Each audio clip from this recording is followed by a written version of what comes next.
Nous allons parler du casse-tête chinois. Et j'ai le très grand plaisir d'appeler Shunyan Li, la magnifique et ravissante fondatrice de PDG de Feida Consulting, qui va donc nous présenter son keynote.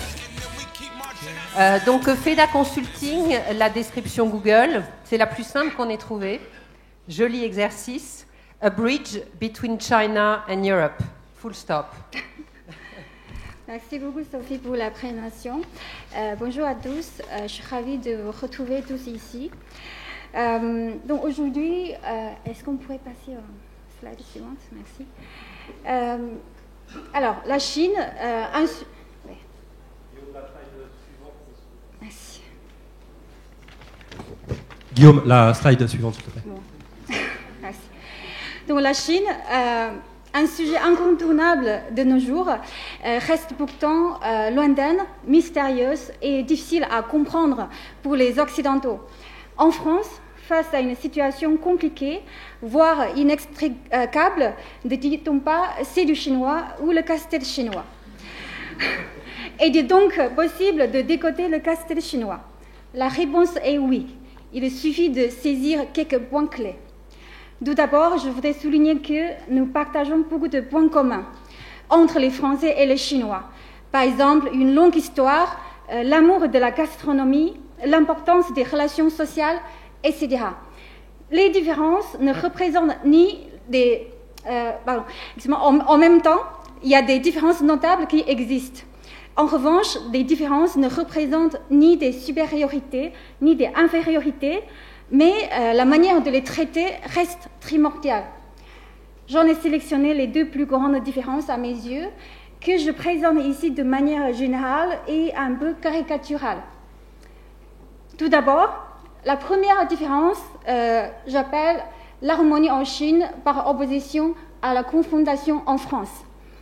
L'harmonie reste au cœur des valeurs traditionnelles chinoises. Elle désigne une relation équilibrée entre l'homme et la société et entre les hommes, ceci étant le confucianisme. Et puis entre l'homme et la nature, ceci étant le taoïsme. Et enfin, entre chaque homme et lui-même, ceci étant le bouddhisme.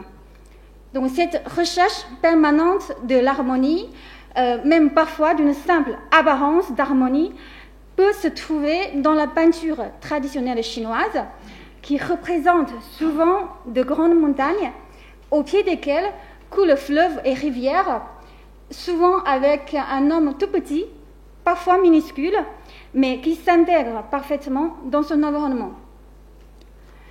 Et puis du côté français, on n'hésite pas à se lancer dans une confrontation et exprimer directement son avis, même et surtout s'il est divergent, vouloir débattre jusqu'à provoquer les autres est d'une attitude valorisée.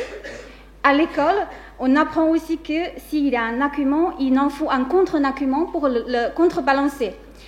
Et de la même manière, on essaie de garder l'équilibre sur les différents positionnements, les différents pouvoirs et les différents points de vue dans la société.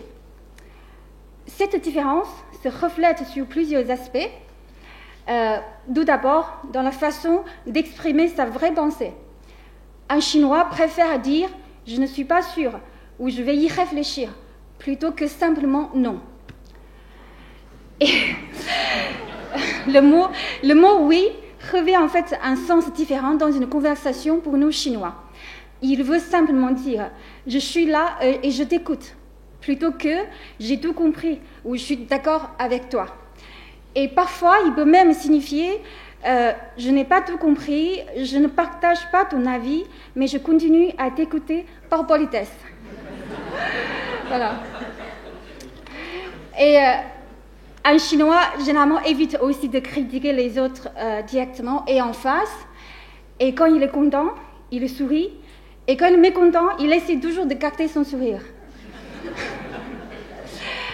Tandis que pour un Français, même s'il utilise une langue qui a beaucoup de nuances, d'un point de vue chinois, il est beaucoup plus direct que nous. Et parfois, son expression peut nous sembler brutale, surtout quand il commence à critiquer les autres. Et puis, il se sent plus à l'aise à exprimer son refus ou ce qu'il pense ou ressent vraiment. Et puis, pouvoir dire non de manière diplomatique en France permettrait aussi de gagner du respect auprès des autres.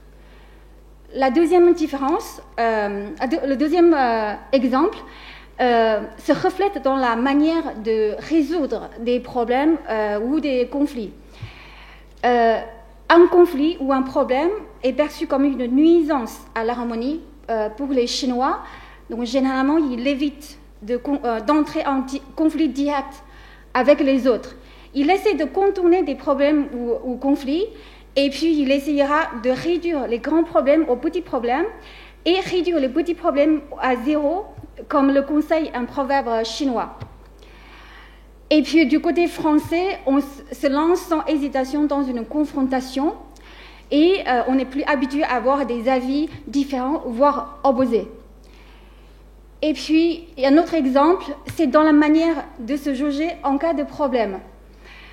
Un proverbe chinois dit « En cas de problème, mettez-vous devant le mur et réfléchissez sur vos propres erreurs ». Donc cela illustre une approche plus exigeante envers soi-même que vis-à-vis des autres. L'autocritique fait en fait partie de notre éducation depuis notre enfance.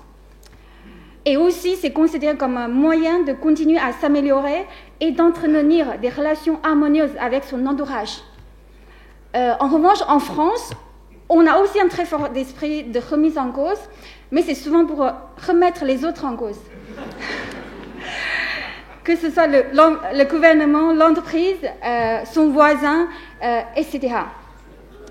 Et ce n'est pas moi, je n'ai rien fait, des petites classes se transforment assez rapidement dans le monde professionnel en recherche d'un bouc émissaire.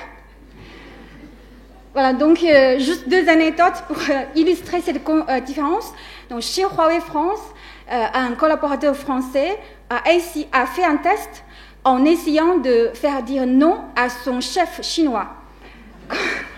Comme s'il n'était toujours pas arrivé au bout de 8 emails, il a jeté l'éponge.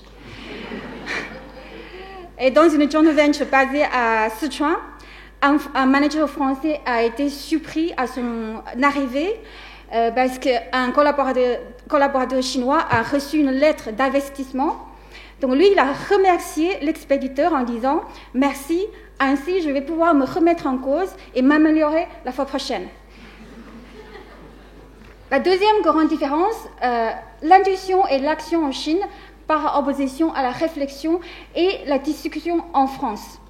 Donc, les Chinois suivent beaucoup l'intuition et valorisent beaucoup une approche pragmatique, raison pour laquelle beaucoup d'entreprises chinoises se lancent rapidement sur le marché dès qu'elles observent une opportunité sans trop attendre, sans trop analyser ou discuter, et ils réadaptent leurs solutions en permanence. Comme illustré par cette image liée à une phrase d'un leader économique chinois dans les années 50, « Traverser le fleuve en touchant les pierres. » Et puis du côté français, on est plutôt analytique, cartésien, on est fondamentalement des débatteurs. Donc en gros, c'est une culture autour du café de fleurs. Et parfois, comme on est plus réfléchi qu'orienté vers l'action, on peut parfois donner l'impression qu'on veut refaire le monde avec ces idées qui ne seront pas forcément toujours appliquées. Et puis, généralement, un Français ne prend pas de décision ou d'action très rapidement sans avoir analysé une problématique avec une structure bien établie, sans avoir analysé les conséquences et les raisons. Et enfin, savoir discuter et débattre pendant des heures, sans forcément toujours bien connaître son sujet, reste un savoir-vivre absolument maîtrisé en France. On atteste le nombre de débats dans la presse, à la radio, à la télévision, dans les soirées entre amis, etc.